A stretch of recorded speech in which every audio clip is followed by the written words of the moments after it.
10:37. Jake Hartford and John Cass in for Bruce and Dan on the beautiful 89 WLS. And a beautiful October day. Second day of October. And, of course, someone said earlier in the show that it was a beautiful day, and the other guy said, yeah, but in February it's freezing and no one should play soccer in February at Soldier Field. And don't blame me for what I heard on the news. Whoever that guy is, I think he should. Don't blame me for what I heard on the news this morning on the way in, not on our station, by the way. Oh, so you're like wedded to it. Just because you said it, so don't you want to correct it? Well, that it's really a hockey game? Because we like hockey. Hockey's a good thing. A story out of Louisville, Kentucky. An Army veteran is seeking $10 million from the federal government, accusing a Veterans Administration nurse of repeatedly putting ice packs on his penis after surgery, causing frostbite and gangrene, and then eventually leading to the organ's partial amputation. Yes, he was, I guess, bobitized by the VA. Is that what we're calling this? Well, he's calling it medical malpractice. Bobitization? He originally went for surgery on his penis, and then, according to what they've put out, the nurses packed his groin area in ice for 19 hours straight. And when it got numb, he didn't want to say anything? According to this, it says it basically caused frostbite on his penis, which eventually caused gangrene. And it says, in addition to robbing someone of their manhood, they've robbed of his simple ability to urinate, just like every other person who lives in this world. Much like Tommy Harris did in the Wrigleyville area last night that caused him to get arrested. I'm having a difficulty just even dealing with the subject matter, but I would say that $10 million is what the man's seeking from the injuries to his private parts. Could you put a price on it? Huh? How much would you take for that? This is a philosophical discussion. How much would you take for that? There's no price. So let's not scoff at the $10 million. I'm not scoffing. I'm just saying that when they pay, that do you think some nursing supervisor might have said, "Hey, there's we've got like the ice cooler there. Maybe we should check it after 20 hours." The bigger picture beyond this story. The bigger picture beyond this story is a story that's also out this morning that has to do with the Veterans Administration in general. Over 1 million service people that have fought in Afghanistan, have fought in Iraq, are kind of like in limbo trying to get health and mental health benefits from the VA. And the VA is just screwing up royally. And they're not providing the benefits that are needed. No, they're coming up with all kind of, they're losing paperwork, and you name it, they're doing it.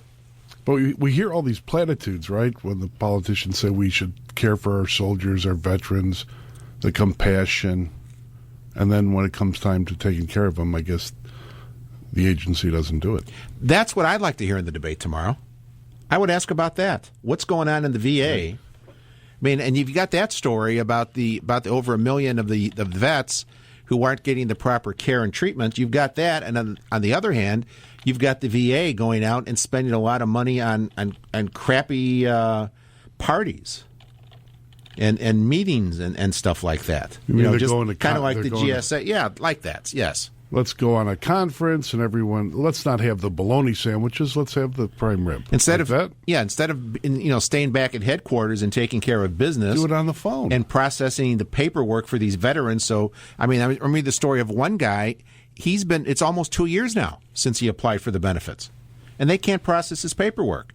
I mean, they were able to process his paperwork when they sent him to Afghanistan. But not apparently they can't do it for here. Here's a story from the Associated Press. Federal investigators are estimating that Veterans Affairs Department wastefully spent about $762,000 at 2 conferences in Florida last year that senior leadership failed to provide proper oversight in planning and executing. And that was just one little thing. Where does the pole dancer come in? That's what I'm trying to At a different conference. Right? No, I think it was like she was probably hidden under like office expenses, travel expenses or something. I mean, we have a wonderful federal government, and we want to have more government, but, and especially this should give people pause as the Affordable Care Act starts to kick in. Here's the VA, which has been around for a lot of years. They shouldn't have this kind of problems. They can't process simple paperwork, and that's just not right. Just not right. 11 of the department's employees also accepted improper gifts. It cost millions, basically, to deal with training for 1,800 VA employees. Are you kidding me? And soldiers can't get taken care of, but these bureaucrats go around and go to parties in Orlando? Bob on 65.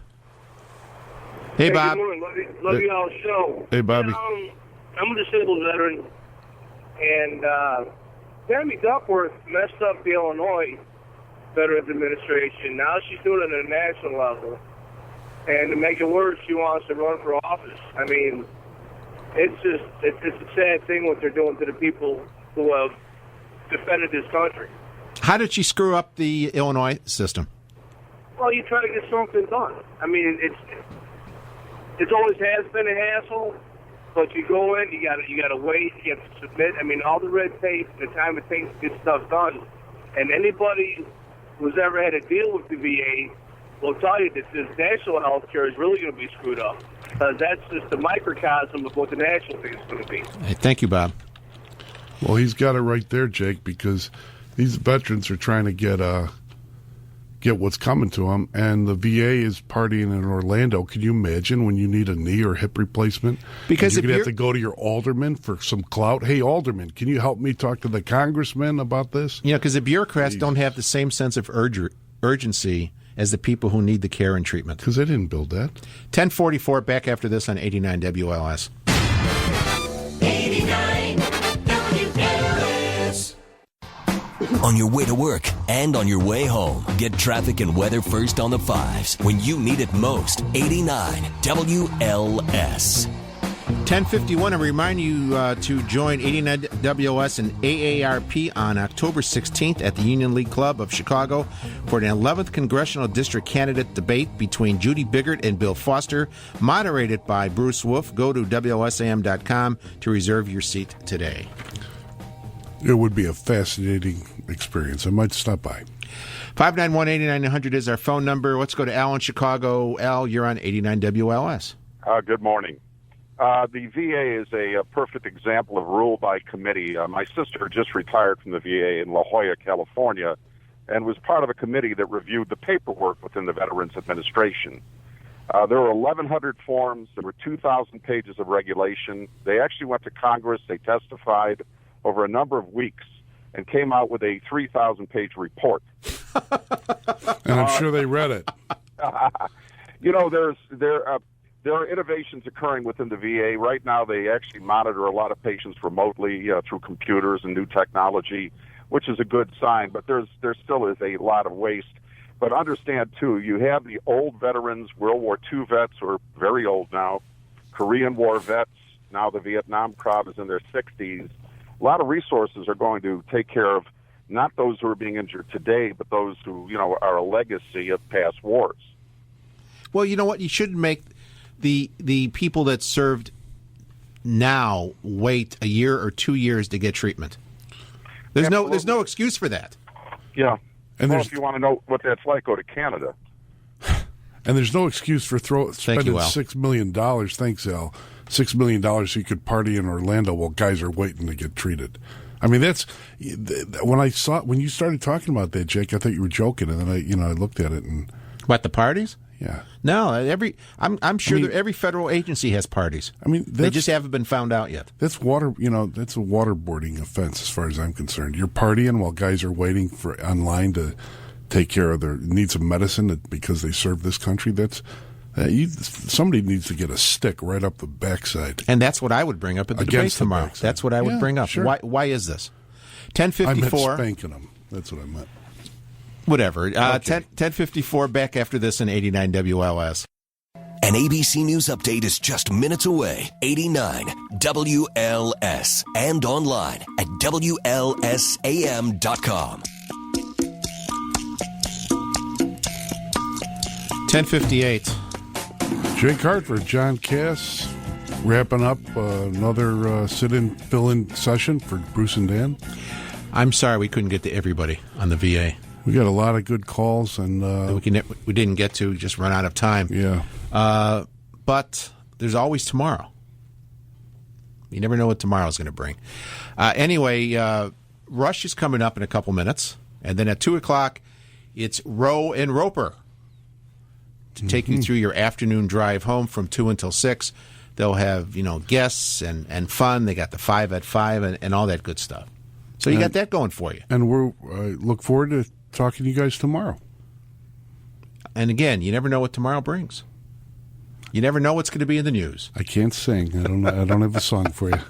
Anyway, we'll see you tomorrow. Rush coming up, and then Rowan Roper, and we'll be back here in mere 22 hours right here on 89 WLS.